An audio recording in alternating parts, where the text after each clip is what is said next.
Waste Asia में जो हालात बने हुए हैं उनका असर अब पूरी दुनिया पर पड़ रहा है। पेट्रोलियम प्रोडक्ट्स और गैस की कीमतें कई गुना बढ़ गई हैं और दुनिया ऊर्जा समस्या से जूझ रही है। वैश्विक अस्थिरता, तनाव और महंगाई के बीच भी सरकार ने स्थितियों पर पूरा नियंत्रण बनाकर रखा हुआ है। सफल विदेश नीति और देशवासियों की एकजुटता की ताकत के साथ सरकार ने इस संकट में देशवासियों का हाथ थामा है। भारत ने पेट्रोल डीजल पर एक्साइज ड्यूटी घटाकर अपने नागरिकों के लिए राहत का रास्ता चुना है। एक्साइज ड्यूटी घटाकर सरकार ने देश में पेट्रोल और डीजल की कीमतों को स्थिर रखने में सफलता पाई है। जब कुछ लोग शोर और भ्रम फैलाने में लगे हैं, तब सरकार जमीन पर ठोस समाधान लागू कर रही है। यही तो है नया भारत, जहां हर संकट में सरकार जनता की रक्षा कवच बनकर सामने आ डटती है। थर्सडे थ्रिलर के आज विशेष एपिसोड में इस बार कहानी एकजुट नागरिकों के इसी रक्षा कवच की।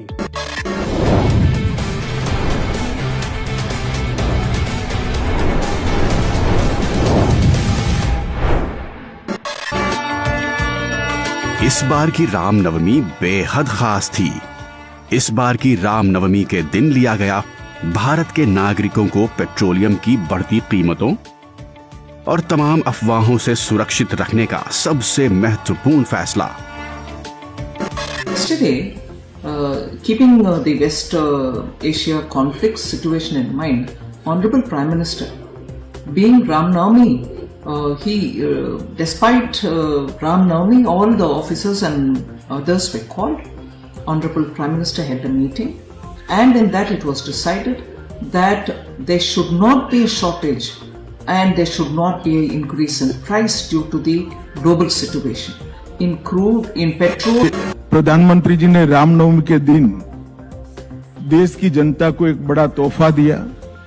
पेट्रोलियम कंपनियों का घाटा बढ़ता जाता था, ऐसी स्थिति ना आ जाए कि उनको दाम बढ़ाने पड़े, इसलिए सरकार ने अपने राजस्व में कटौती कर एक्साइज ड्यूटी को कम करने का काम किया है। और शायद ही कोई दुनिया में देश ऐसा हो जिसने पूरे संकट का बोझ अपने पर लिया है, क्योंकि हमारा अर्थव्यवस्था ठीक चल रहा है।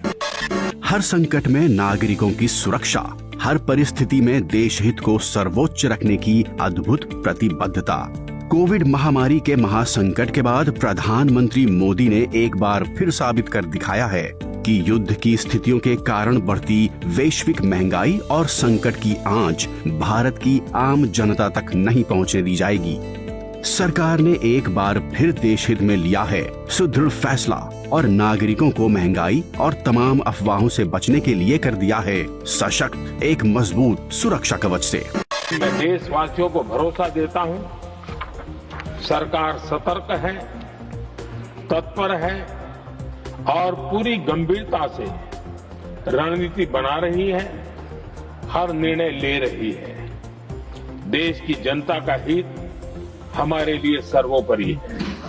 यही हमारी पहचान है, यही हमारी ताकत। मिडिल ईस्ट में युद्ध संकट से इंटरनेशनल मार्केट में क्रूड ऑयल की कीमतें तेजी से बढ़ी हैं। इसका असर पूरी दुनिया पर हुआ है और कई देशों को फ्यूल की कीमतें बढ़ानी पड़ी हैं। लेकिन सरकार भारत में नागरिकों के हितों की सुरक्षा करने और फ्यूल की कीमतें ना बढ़ने देने के लिए संकल्पबद्ध है।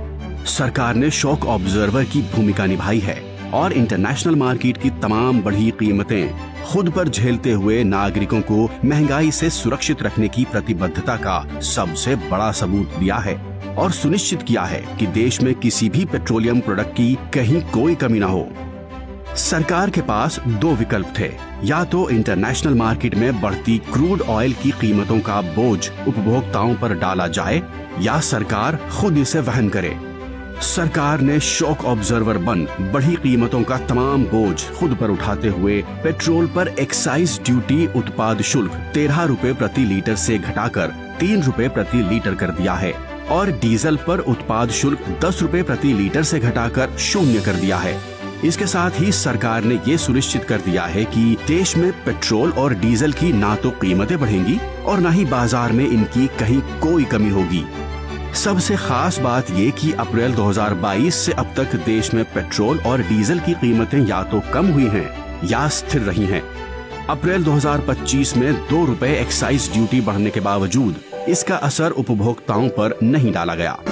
हमने देखना पड़ेगा कि पूरे विश्व भर में क्या हुआ है। यूरोप में पेट्रोलियम प्रोडक्ट्स के दामों में 20 से 30% की एवरेज बढ़ोतरी हुई है। यूके में 7 से 13% की हुई है। ऑस्ट्रेलिया में 18% की हुई है। अमेरिका में 17 से 34% की हुई है। वियतनाम में 50% की हुई है। पाकिस्तान में 17 से 20% की हुई है।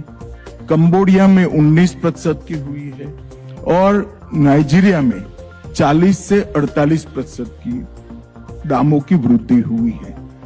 भारत शायद एकमात्र ऐसा देश है पेट्रोल डीजल के दाम में 0 बढ़ोतरी के बाद हम सप्लाई।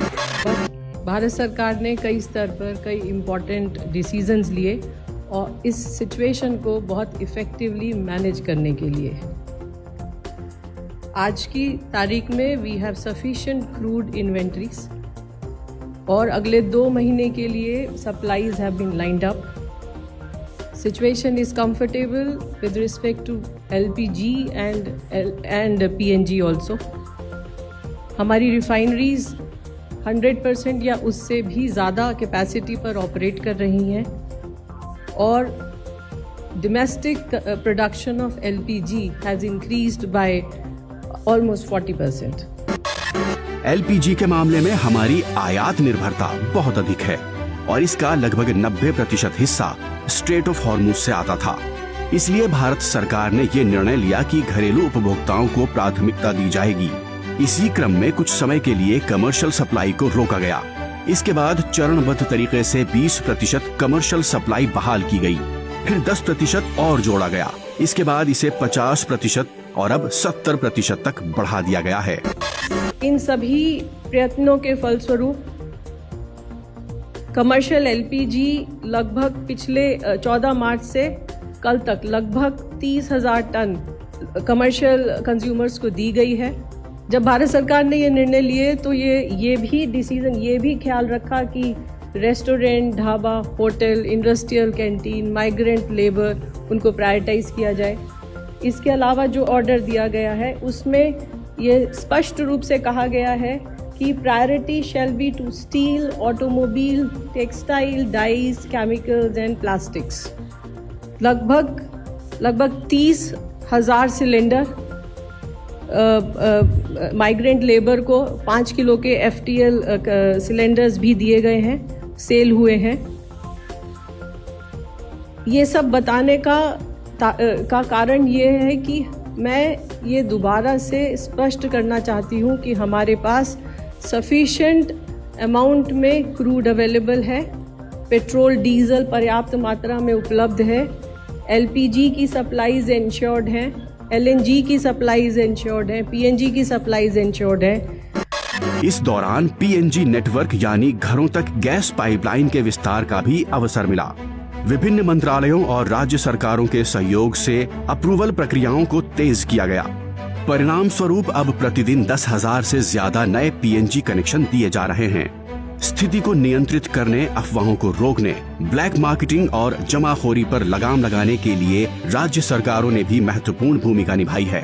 लगातार छापेमारी की जा रही है। हाल के आंकड़ों के अनुसार लगभग 3,000 रेड की गयी, 1500 सिलेंडर जब्त किए गए और 710 FIR दर्ज की गई हैं। मूल बात यह है, I on behalf of all the MPs would like to extend heartfelt gratitude to Honorable Prime Minister for taking such an important decision to cut drastically the excise duty on petrol and diesel. So this is something which is taken only to ensure that the common people do not suffer. Equally, another decision which is being taken by the Honorable Prime Minister is to make sure those refineries which get the material from outside, refine them and send as exports these materials will now have to face a higher duty so that both of diesel and ATF, so that these materials are available for India, they will be made available for domestic market and ensure that we shall not be sending products at a time when we so need them without any shortage. राष्ट्रहित को सर्वोच्च प्राथमिकता देते हुए सरकार पूरी तरह से सजग है। सरकार ने देश में पेट्रोलियम की पर्याप्त सप्लाई सुनिश्चित कर रखी है। अफवाहों पर भरोसा ना करें। घबराने और परेशान होने की कहीं कोई वजह ही नहीं है। जरूरत के मुताबिक ही पेट्रोलियम पदार्थों की खरीदारी करें। खुद भी जागरूक बने और दूसरों को भी जागरूक बनाएं। सरकार ने जहां एक तरफ देश में पेट्रोलियम प्रोडक्ट्स और गैस की कीमतें स्थिर रखकर महंगाई से नागरिकों को सुरक्षित रखा है, वहीं दूसरी ओर एक्साइज ड्यूटी घटाकर इंटरनेशनल मार्केट में क्रूड ऑयल की बढ़ती कीमतों से देश की पेट्रोलियम कंपनियों की सुरक्षा भी की है। साथ ही सरकार ने हाल ही में हुए G7 फॉरेन मिनिस्टर्स मीटिंग में एनर्जी, फर्टिलाइजर और फूड सिक्योरिटी से जुड़ी ग्लोबल साउथ की चिंताओं को भी प्रमुखता से उठाया है। पश्चिम एशिया में जारी संघर्ष से उत्पन्न अनिश्चितताओं की ओर विश्व का ध्यान आकर्षित करते हुए सरकार ने अधिक मजबूत ट्रेड कॉरिडोर और सप्लाई चेन के निर्माण की आवश्यकता पर भी बल दिया है। सरकार ने साफ कहा है, हमारे पास सभी ईंधनों की पर्याप्त सप्लाई है। आप सभी से आग्रह है कि किसी भी अफवाह पर ध्यान न दें, केवल आवश्यकता अनुसार ही खरीदारी करें और पेट्रोल पंपों पर अनावश्यक भीड़ न लगाएं।